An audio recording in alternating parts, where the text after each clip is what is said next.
On his first day of work, the black caregiver poured hot water on his employer's legs just to test if he truly had no feeling. During mealtime, while trying to sneak a peek at the attractive secretary, he accidentally fed his employer in the eye.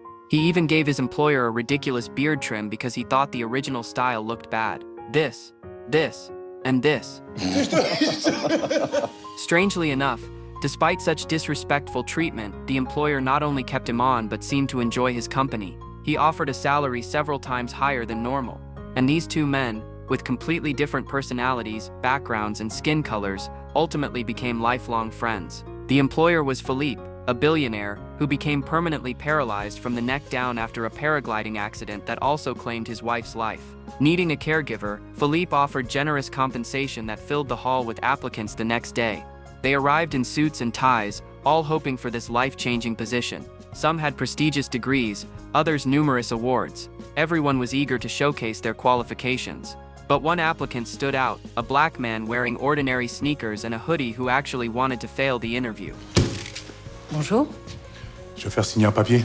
He needed to be rejected 3 times to qualify for unemployment benefits. So he deliberately gave Philippe attitude. One moment he mocked Philippe's taste, the next he criticized his lack of humor.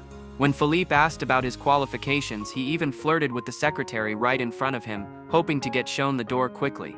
Philippe found this refreshingly amusing compared to the overly serious other candidates. He appreciated the man's directness and deliberately created suspense by asking him to return the next day to sign papers. Little did he know this small decision would transform both their lives. The black man was Driss.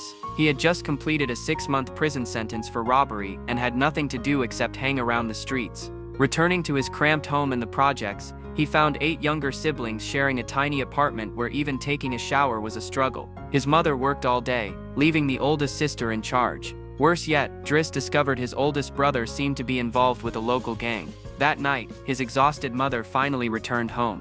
Her son had been missing for 6 months without a word, and now he showed up with just a decorative egg. Unable to pay rent, he was worth less than a chocolate bar. When she asked where he'd been, Driss didn't want to admit he'd been in prison. Frustrated, she kicked him out. With nowhere to go, Driss returned to the streets, sharing cheap junk food with his buddies and discussing unrealistic dreams. As night fell, and the temperature dropped, his friends left one by one, leaving Driss shivering in the cold. Midnight Paris was bathed in Klein blue. Unable to bear the cold night, Driss spent his last coins to sleep on a warm train. When the first light of dawn broke, he immediately went to Philippe's mansion, intending to collect his rejection letter and leave. But the housekeeper gave him a tour of the luxurious home without hesitation. Every room was spacious and extravagant, with busy servants everywhere.